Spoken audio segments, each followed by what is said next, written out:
my people, how you doing? I hope you're having a damn good day. Welcome back to the channel. And today we will be doing Mikel Arteta's potential lineup for next season, of course.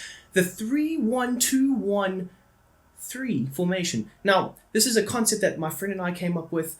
I mean, mainly him, and I've just tried to adapt into FIFA. So I did try it out a few times. In the gameplay above, I obviously recorded it, and it worked out really well. So I was like, you know what? I'm going to share it with you guys and see what you guys think. So let me know down below if you've enjoyed this, if you like the tactics, and we can go from there. So smash the like button, subscribe if you are new, and let's get on into it. Of course, up front, we've got the man from last season, superstar signing from last season, I should say, Gabriel Jesus. He starts as the striker. We've got Martinelli on the left, we've got Saka on the right, we've got Havertz as the centre forward / cam, playing just behind Jesus, which I think is his best position, personally. We've got Partey, who might be leaving, but we're not sure just yet. We've got Partey on the left. We've got Captain Odegaard on the right. Of course, we've got Declan Rice in the holding role. We've got Saliba, Gabriel, White, and Ramsdale. And then on the bench, we've got Eddie Nketiah, Trossard, Emile Smith-Rowe, Jorginho, Turner, Timber, who might sign. At this moment in time, he hasn't signed, but it's looking very, very likely. So I've just gone and added him into the team, and I think it would work out really well for him, especially that right centre-back role for him. I think he could do very well with. Of course, Zinchenko. And then on the reserve side of things, we've got Tierney, Vieira, Elneny, Tomiyasu, Sambi Lokonga, Reece Nelson, Kivior, High, and so on. Now, if you use this formation in career mode, I think that more or less all of these players right here in the Arsenal team fits in very, very well with what we might be working with right here. So, yeah, let me know down below if you guys do use this. As for the formation, as you can see there, we got one centre forward, 3 central midfielders, 3 centre backs, 2 wingers and a striker, and of course the goalkeeper. So yes. As for the tactics side of things, of course Mikel Arteta loves to press the life out of the opposition. So I've gone with the press after loss of possession. We are kind of going to be following the tactics that we originally did for the Arteta video. If you haven't seen that, click on that. It'll be probably linked at the end of this video. So yes, press after loss of possession. As for the width, of course, it is a very wide and spread out lineup, or formation, I should say. So you want to try and bring that in, make sure it's nice and compact, make sure the defense can't, pick passes and get into those little half spaces to function and work with. So you want it nice and compact, which we have done here with the 25, very compact in fact. As for the depth, of course, Arteta and Arsenal love to play with a very high line up the field, so it's set on 70, and you'll see in the instructions we've set the centre-backs to do a few little things that just help with that high line press and trying to just squeeze the life out of the opposition within their own half. It's absolutely fantastic.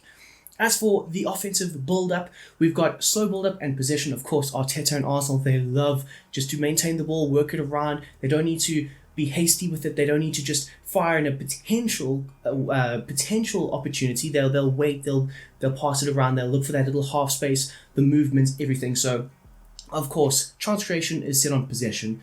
As for the width, we've got it set on 55, which is a nice happy medium. Of course, like I said before, it is a very spread out formation. So you already have a good amount of width. So you don't want to just increase that, and then it's just too wide, because if the players are too far apart, those passes get intercepted quite a bit then. So we have it set on 55. As for players in the box, you've got it set on 80. You want a lot of players in the box. Of course, this is a very offensive attacking lineup. So if you're going to use this, make sure you're going to use it properly.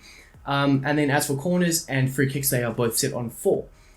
As for the instructions, starting off with the goalkeeper, of course, Aaron Ramsdale, one of the best sweeper keepers in the Premier League last season, and one that I think will be brilliant for the future. So he's it on comfort crosses and sweeper keeper. Of course, Super Mikel Arteta has to have a sweeper keeper. He's learned that from Pep, and it hasn't let him down that much. As for the centre backs, Saliba is the only guy that is set on just his default settings.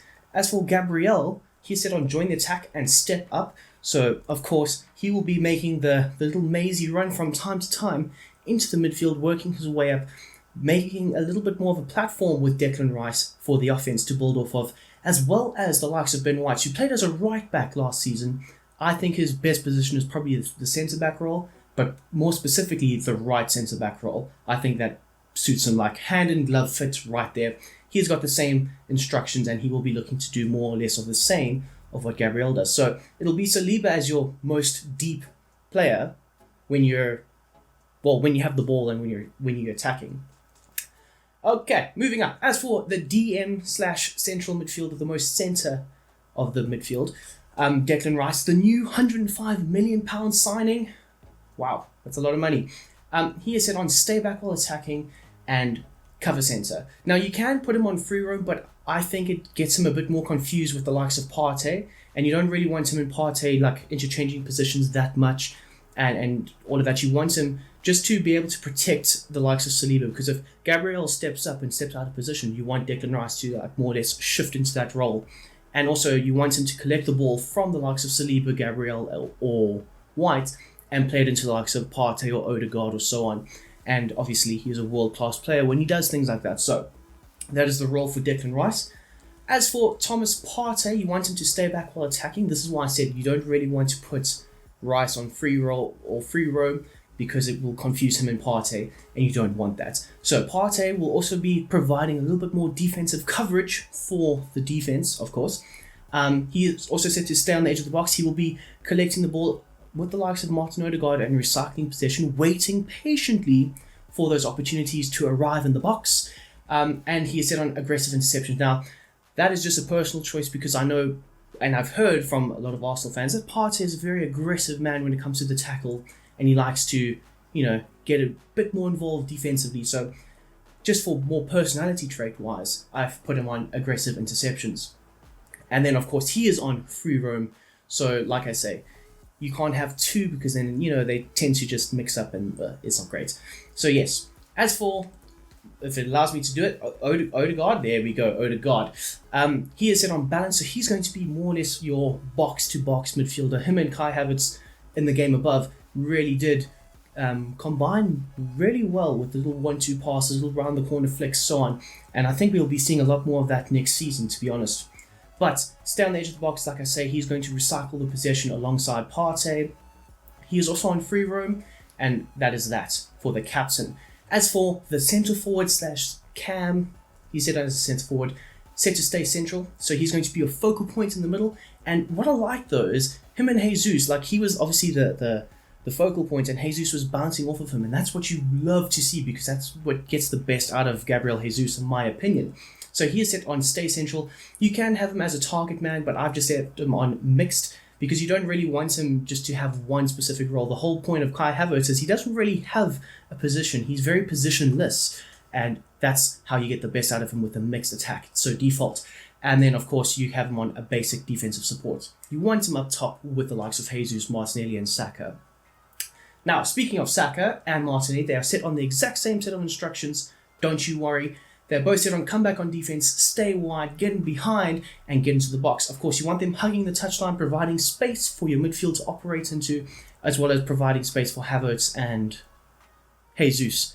So yes, you want them hugging the touchline, and of course they're both really pacey young wingers, so they've got loads of pace to burn, and they're going to outrun the defense by getting in behind and just pulling them apart more or less. As you can see here for Martinelli, it is the same set of tactics. Now, finally, we've made it to this point. Thank you so much if you have. But as for Jesus, he's set on drift wide, like I say. You don't want him being that focal point in the box. That is what Havertz is for, and that is why I think Arteta has something up his sleeve with Havertz and Jesus. So he is set on drift wide and getting behind. So like I say, he'll be playing off of Havertz opposed to playing with Havertz. That they won't be consuming the same amount of, or the same areas in the box. Jesus is quite happy to do that. And you saw last season, he was very happy to drift wide from time to time. So yes, he is set on drift wide, getting behind, normal interceptions, and basic defensive support. You don't want him to stay forward because he's not the focal point. Basic defensive support is great. And if you really want to try and replicate this as best as possible, aggressive interceptions. He is a pressing juggernaut, Gabriel Jesus. So yes. Anyway, guys, that is my set of tactics for Mikel Arteta's potential new lineup he could run with in the new season, which I would be very, very excited if he could. And if he does do this, like you heard it first right here. I've snuck into his office and I've gotten his set of notes. But until the next time, smash the like button, subscribe if you're new, and of course, I hope you have a damn great day. I'm out.